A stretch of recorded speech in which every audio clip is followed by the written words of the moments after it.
Bang, kamu tuh kejauhan, itu iman orang, nggak nyambung. Makanya saya bilang, orang Kristen ini bisa nggak sih jangan blunder? Oten bisa nggak sih jangan lebay gitu loh? Nggak ada, Cok. Ke situ tuh nggak ada. Narasi itu nggak ada, kalian salah. Kalian baca Alkitab, guru mana yang ngajarin kalian kayak gitu? Banyak nabi palsu akan muncul dan menyesatkan banyak orang. Ini dalam konteks gereja. Kamu di sini dari kawanan domba Tuhan Yesus. Nggak ada hubungannya dengan yang sebelah. Karena mereka bukan bagian dari kawanan domba Allah. Nah Kak, ini kan masalah agama ya. Kebetulan aku Muslim. Dan mungkin ada juga beberapa Alkitab yang kupelajari. Nah, jadi gini Kak, di hari pertama, ini di Kristen ya, di hari pertama sampai hari ke-6 Tuhan itu menciptakan langit beserta isinya. Betul ya Kak ya? Dan di hari ke-7 hari Minggu atau hari Sabat dia istirahat atau hari tenang. Nah, terus manusia kan diciptakan yang pertama itu Adam dan Hawa. Mereka itu ditempatkan di Taman Eden. Nah, di bawah pohon itu Adam dan Hawa kan istirahat. Betul ya Kak ya? Nggak ada ayatnya kayak gitu di bawah pohon. Enggak, atau ditempatkan. Kan mereka adanya di Taman Eden ya. Adam dan Hawa kan di Taman Eden. Posisi tanpa sehelai benang. Posisi Nah, apa? yang jadi pertanyaan ya Kak, Posisi itu kan apa? Pertanyaan saya posisi apa? enggak, posisi tidak maaf cakapnya posisi telanjang, tidak ada tidak berpakaian. Mereka menggunakan cahaya kemuliaan Allah. Oh, mereka menggunakan sama. Iya, mengenakan cahaya kemuliaan Allah sama seperti Yesus ya, ketika dia datang kepada Rasul Paulus ketika di Gunung Tabor, dia itu penuh dengan cahaya kemuliaan Allah sampai orang tuh nggak bisa melihatnya. Nih kamu lihat ya, saya kasih contoh. Oke. Nih kamu lihat. Enggak masalah. Jangan kasih lihat Kak. Saya kasih contoh. Soalnya ini ada dua kan? Oke. Enggak, saya kasih contoh. Oke. Ini ada dua kan? Kamu lihat lah. Ya. Ketika nggak ada cahaya, ketika ada cahaya, kamu masih bisa nggak lihat yang dua tadi? Oke. Tidak bisa. Oke. Jadi sekalipun mereka telanjang, mereka itu mengenakan cahaya kemuliaan Allah. Makanya mereka tidak malu di situ dikatakan. Oke, enggak itu pertanyaannya Kak. Jadi yang ingin pertanyaannya Kak. Jadi berarti hari itu ada iblis yang berwujud ular, betul? Di mana ayatnya? Ya, ada ular yang menghasut si Adam untuk memakan buah. Si Hawa yang nggak salah. Yang kamu tanyakan apa? Nah, yang kutanyakan itu kan yang mereka makan kan buah pengetahuan ya Kak ya, kalau nggak salah. Yang kamu tanyakan cuma itu aja? Enggak, bukan itu. Apa? Nah, nggak, coba Kakak jawab dulu, iya nggak? Buah pengetahuan nggak? Apa yang mau kamu tanya? Poinnya apa yang mau kamu tanya? Nah, itu poinnya. Nah, yang jadi poinnya Kak, jika seandainya iblis tidak datang dan mempengaruhi Hawa untuk makan buah pengetahuan tersebut, apakah umat manusia dari Adam dan Hawa sampai sekarang tetap memakai cahaya dan tidak mengetahui apa-apa? Bukan tidak mengetahui apa-apa, tahu. Oke, gimana jawabannya Kak? Jawabannya adalah tidak ada yang binasa. Tidak ada? Yang binasa. Masalah pengetahuan? Manusia itu tahu yang baik, semua hal yang baik yang dia tahu. Makanya dia nggak pikirannya kotor ketika nengok telanjang kayak kau. Enggak, Kakak jangan gitu. Aku gini Kak, aku bukan berdebat, aku kan hanya bertanya. Dia hanya tahu yang baik. baik karena manusia itu diciptakan itu tahu yang baik. Oh, berarti seandainya si iblis tidak datang, berarti manusia sampai saat ini tidak tidak tahu yang buruk Tidak atau ada yang gimana? binasa, semuanya baik sama seperti Allah adalah baik. Karena manusia itu di dalam hari Oke. penciptaan dikatakan ya, Di perjanjian Allah mana melihat- adakah Allah melihat itu, Kak? segala sesuatunya baik. iya, di perjanjian mana ada surat itu? Surat apa? Di Kejadian. Setiap Allah menciptakan Iya. dia mengatakan Allah melihat segalanya baik. Kan gitu. Banyak sekali ayatnya. Oke. Loh, gimana Nggak sih? berarti intinya nggak, Kamu karena mau ini nanya kan apa? jadi Kamu pertanyaan. mau nanya apa lagi? Nggak, itu aja karena kan memang kalau seandainya aku udah banyak nonton film ya, kayak film Yesus. Oke. Jadi di situ kan nggak ada penjelasannya. Jadi kan makanya Oke. aku bertanya, Kejadian bukan 1 ayat berdebat. 25 ya. Allah menjadikan segala nih ya. Allah melihat semuanya itu baik. Itu. Terus apa, Bang? Semuanya baik. Ketika Allah menciptakan Berarti, itu Kak, dikatakan baik. Iya, berarti mohon maafnya nih Kak ya. Seandainya itu tidak terjadi dulu, Nggak ada yang mereka binasa. tidak Nggak ada yang binasa. iya, dan terus kita sama dengan Allah. Seperti Hah? gambar Seperti? Allah dan rupa Allah. Gambar dan rupa Allah itu Yesus. Ya seperti Yesus ketika dia bangkit penuh dengan kemuliaan. Oh, berarti harusnya kalau seandainya Adam dan Hawa tidak Aku tanya kamu, melakukan Bang. Aku itu, tanya kamu, Bang. Jadi gambaran kita itu adalah Yesus. Aku tanya kamu, apakah Yesus itu pernah membun-bun? gimana Kak? Sorry. Apakah Yesus itu berdosa? Mungkin nggak berdosa sih Kak. Bukan mungkin, sudah pasti dia tidak berdosa. Seperti itulah gambaran kita kalau tidak dicobai oleh Hawa. Iblis. Itu Oh. seperti gambaran Yesus. Makanya dia walaupun dia disembah, dia tidak membalas. Walaupun dia diludahi, dia tidak membalas. Walaupun dia dianiaya, dia tidak membalas. Itu seperti itulah gambaran kita semua. Sebelum dosa itu masuk ke dalam Adam dan Hawa. Karena Oke. manusia itu diciptakan menurut gambar dan rupanya. Oke, soalnya kan selama ini kan mohon maafnya Kak, aku Muslim kan, mama Kristen. Jadi sedikit banyaknya ada tahu. Jadi ya aku penasaran dengan yang jadi pertanyaanku tadi, seandainya Adam dan Hawa tidak makan itu, apa kita memang sampai saat ini kita Seperti telanjang atau gimana? Seperti Yesus kita semua. Karena kita semua diciptakan seperti dirinya. Mak, berarti hampir sama juga kita punya, seandainya Hawa dan Hawa dan Adam Hah? nggak dicobai, mungkin kita hampir serupa dengan dia ya Kak ya. Kita seperti Yesus yang dapat menaklukkan segala sesuatu, menaklukkan dosa, kematian, dan iblis. Itu memang kodrat manusia itu diciptakan seperti itu, seperti Yesus. Makanya di Nah, dalam Filipi 3 ayat 20, sebab kewargaan kita adalah di dalam sorga dan dari sana kita menantikan Yesus Oke Kak. yang akan Ada satu lagi. yang akan mengubahkan tubuh kita yang hina ini sehingga serupa dengan tubuhnya yang mulia. Itu penuh cahaya yang dapat menaklukkan segala sesuatu pada dirinya. Itulah rancangan semula Allah, dan hal terakhir yang dilakukan Allah itu adalah mengubah kita semua sama seperti dirinya. Itu Oke. ayatnya. Oke. Nah, satu lagi nih Kak, pertanyaan terakhir ya Kak ya. Ini bukan berdebat, mohon maaf ya Kak ya. Nah, apakah surga dan neraka itu ada Kak? Ada. Karena gini Kak ya, secara logika kita ini kan manusia ini ciptaan Tuhan Kamu paling nggak mulia. nanya. Saya menjawab tuh sedikit kali loh. Kamu nanya panjang kali. Apakah Iya surga kan, dan neraka itu ada? Ada. Surga Enggak. itu adalah Bentuk.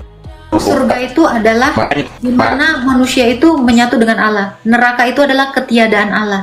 Itu definisinya. Enggak, maksudnya gini, kan yang aku bilang tadi aku bukan berdebat, aku hanya bertanya karena memang aku nggak tahu. Kalau aku tuh ngapain harus buat tanya? Gini bang, saya ini belum selesai menjawab. Kamu pertanyaannya 2 kilometer, jawaban saya Enggak, cuma 1 senti. enggak, maksudnya biar kakak itu sekalian jawab, tidak tidak ada lagi nanti Apa pertanyaan. pertanyaanmu lagi? Apa pertanyaanmu Nah, lagi? pertanyaannya gini satu kak ya, apakah Tuhan itu tega memasukkan manusia atau umatnya ke dalam neraka? Ada lagi pertanyaannya? Biar saya jawab. Itu aja. sekaligus. Oke.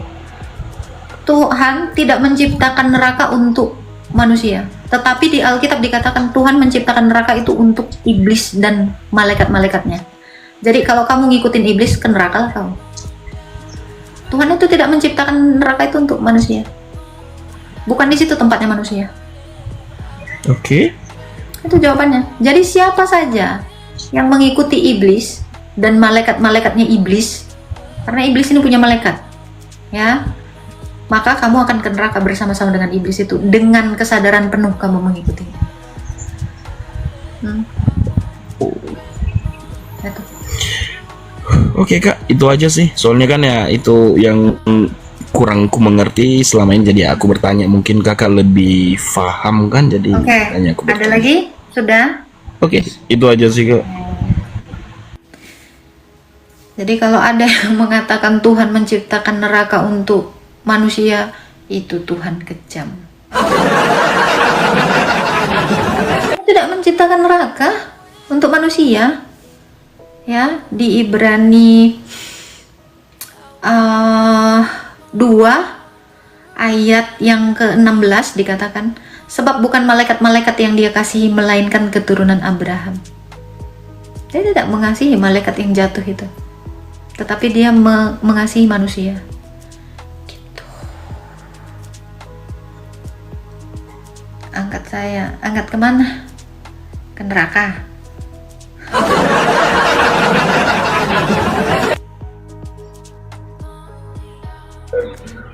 Oke, silakan.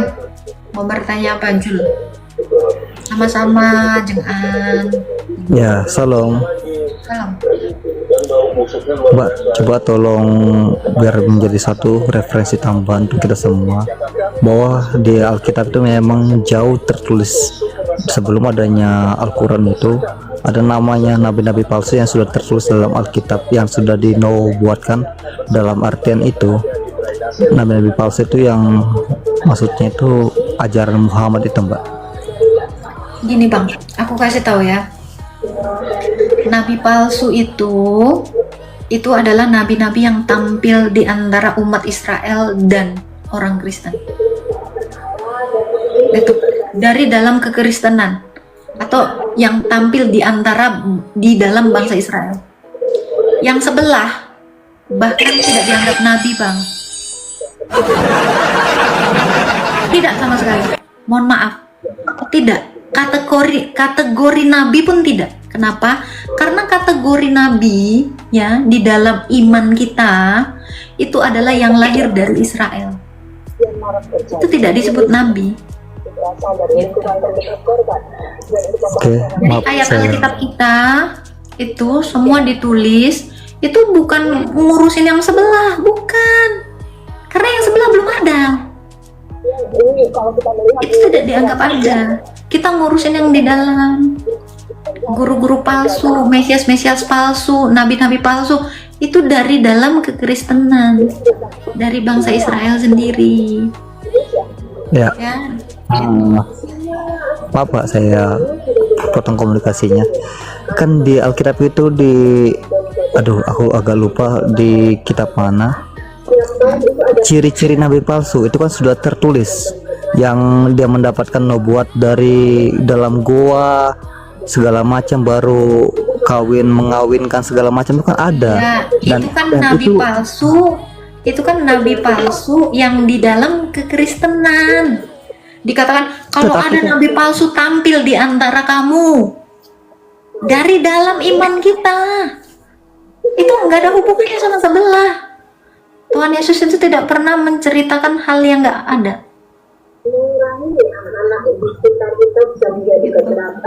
Sebagaimana dulu nabi-nabi palsu itu tampil, sekarang pun di masa gereja itu ada nabi palsu. Aku kasih contoh ya.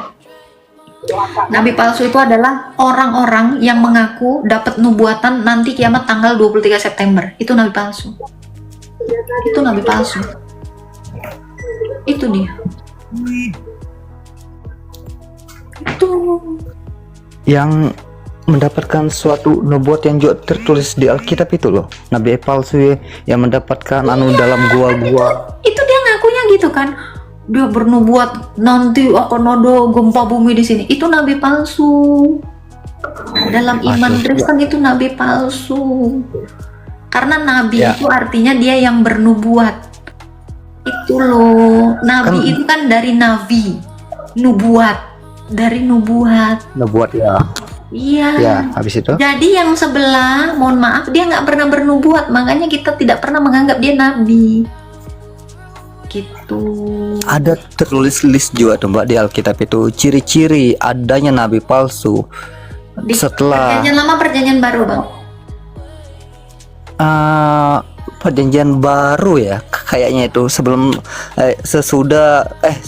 Tuhan Yesus disalibkan, dia kan berbicara ke 12 muridnya dia Mbak. Di bangsa Israel sana udah tampil itu. Nabi Yakov, Baruk, itu siapa? Udah. Nabi palsu itu udah banyak kali itu muncul di Israel dari sejak runtuhnya Bait Allah. Kalau kamu bisa tahu sejarahnya, kalau kamu tahu sejarah runtuhnya Israel itu udah muncul nabi-nabi palsu. Udah. Kenapa dari nabi-nabi palsu yang saya pelajarin dan saya diskusi juga Ya, dari Edis aku bacain ya. Nah, Nih, aku bacakan. Makanya kalian ini salah nafsir. Junjungan kalian tak siapa? Nora. Jelas kalian tuh belajar dari Rasul, bukan dari TV.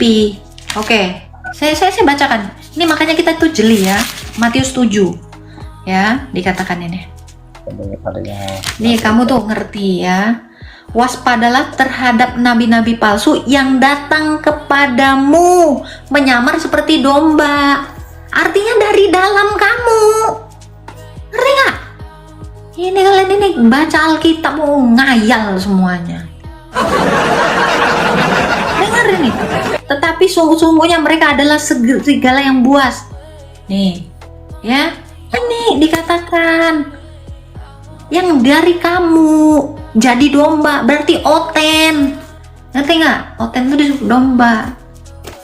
Mereka tuh nggak pernah jadi oten, jadi nggak nyambung itu.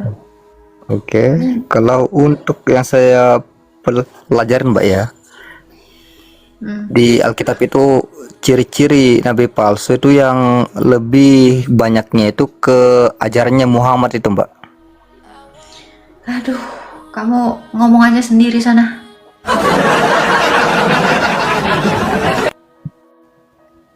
Nggak nyambung kamu, Bang. Seriusan nggak nyambung. Kamu salah. Kamu jangan Gimana menarasikan itu, karena Yesus tidak pernah menarasikan itu. Ya, Enggak. jangan ngarang. Tuhan Yesus itu sudah juga menuliskan itu nubuatnya akan munculnya nabi-nabi palsu setelahnya adanya dia. Itu terus di Alkitab loh Mbak. Kan tadi udah saya bilang, yang kemarin itu bilang 23 September itu kiamat, itu nabi palsu. Nggak nyampe kamu. Kamu nggak nyampe sampai situ. Nabi palsu itu yang ada di antara kita, itu yang dari dalam kita, dari kawanan dombanya Allah. Bang, kamu tuh kejauhan, itu iman orang, nggak nyambung. Makanya saya bilang, orang Kristen ini bisa nggak sih jangan blunder? Oten bisa nggak sih jangan lebay gitu loh? Nggak ada, cok. Ke situ tuh nggak ada. Narasi itu nggak ada. Kalian salah. Kalian baca Alkitab, guru mana yang ngajarin kalian kayak gitu? Udah. Nggak ada, Bang. Nabi itu bernubuat. Oke? Sementara kalau dia tidak bernubuat, dia bukan nabi. Buka di Matius 24 ayat 11. Oke. Udah saya tahu itu. Nih, kita baca ya, biar kamu ngerti. Matius 24 ayat dari 23. 11. Ayat 11. Oke, ayat 11 ya. Dikatakan gini. Oke. Banyak nabi-nabi palsu akan muncul menyesatkan banyak orang, dan karena makin bertambahnya kedurhakaan, maka kasih kebanyakan orang akan menjadi dingin. Tetapi orang yang bertahan sampai kesudahan akan selamat. Dan Injil kerajaan ini akan diberitakan ke seluruh dunia. Ini dikatakan ya. Pada waktu itu dari ayat 9 ya. Kamu camkan ini. Pada waktu itu kamu gereja ya akan diserahkan supaya disiksa, dan kamu gereja akan dibun-bun dan akan dibenci semua bangsa oleh karena namaku, dan banyak orang yang akan murtad, dan mereka akan saling menyalahkan, menyerahkan, dan saling membenci. Banyak nabi palsu akan muncul dan menyesatkan banyak orang. Ini dalam konteks gereja. Kamu di sini dari kawanan domba Tuhan Yesus. Nggak ada hubungannya dengan yang sebelah, karena mereka bukan bagian dari kawanan domba Allah. Itu Yesus ini berbicara itu. Makanya nih di ayat berikutnya lagi ya, di ayat 23-nya lagi nih Bang ya, ini kamu perhatikan ya. Oke. Dikatakan pada waktu itu, jika ada orang berkata pada gereja, pada kamu di sini gereja, nih ya, lihat Mesias ada di sini atau Mesias ada di sana, jangan kamu percaya, sebab Mesias palsu dan nabi-nabi palsu itu muncul, dan mereka akan mengadakan tanda-tanda yang dahsyat, mujizat, sehingga sekiranya mereka menyesatkan orang-orang pilihan juga dari dalam kita, Bang. Nggak ada hubungannya dari sana. Pernah nggak baca di Alkitab itu yang Tuhan Yesus memposisikan setan iblis itu di dalam gua. Nah, di gua itu, untuk yang di seberang, yang keyakinan seberang itu, yang mendapatkan nubuat dari gua, lupa aku nama guanya itu, baru dia mendapatkan wahyu untuk versi agamanya dia. Apa benar mbaknya pernah baca itu di Alkitab itu? Kamu kalau ke Gunung Kawi sana juga ada goa di sana.